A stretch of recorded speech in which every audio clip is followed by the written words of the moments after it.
আসসালামু আলাইকুম, welcome to asthma kitchen. আজকে আপনারা দেখামো কচুর ছড়ার ভর্তা। বান্ধবীগণ, ছড়ার ভর্তা বানাতে যেমন সহজ, হাইতেও সহজ। আজকে আপনারা দেখামো ছড়ার ভর্তা কত সহজে বানান যায়। করে পড়লে আমরা ছড়াটিরে বালা করে ধুয়ে আলুমু। একটা পাতিলের মধ্যে পরিমাণ মতো পানি দিয়ে 1 চামচ লবণ দিয়ে এটিকে সিদ্ধ করে আলুমু। 15 থেকে 20 মিনিট সিদ্ধ করলে এটিও করে মোমের মতো নরম হয়ে যাগা। ঠান্ডা হওয়ার পরে এগুলো আমরা চুলাইলমু। ছড়ার চামড়া চুলালমু।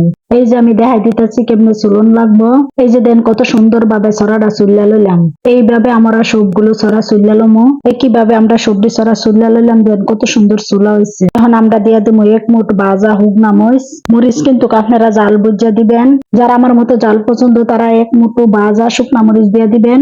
লগ করে দিয়ে দিবেন 2টি পেঁয়াজ কুচি। মরিচ গুলা যেমন মাইখা গুঁড়া করে লইছেন, এখন পেঁয়াজ দিও মরিচের সাথে মাইখা মিশাই লইবেন। সাথে দিব 1 চামচ লবণ, 2 থেকে 3 স্পুনের মতো দিয়ে দিব হৌরার তেল। হৌরার তেলের লগে পেঁয়াজ ডারে ভালো করে মাখাই লমু। এখন সিদ্ধ করাল ছড়ারে শরীর যত শক্তি আছে সব শক্তি দিয়ে নরম করে লমু। আরে না, এত শক্তি দেখান লাগতো না, এটি সিদ্ধ হওয়ার পরে এমনিতে নরম হয়ে গেছে গা। এখন আমরা হগলটিরে ভালো করে মিয়াই লমু আরে থুকু মিশাই লমু।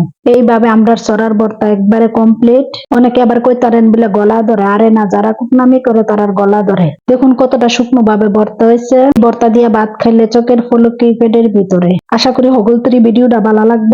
ভিডিওটা ভালো লাগলে বেশি বেশি করে লাইক, কমেন্ট, শেয়ার করবেন। আরো নতুন নতুন ভিডিও দেওয়ার লেগে সাথে থাকবেন। হগলতি অনেক বেশি ভালো থাকবেন। আজকে পর্যন্ত, আল্লাহ হাফেজ।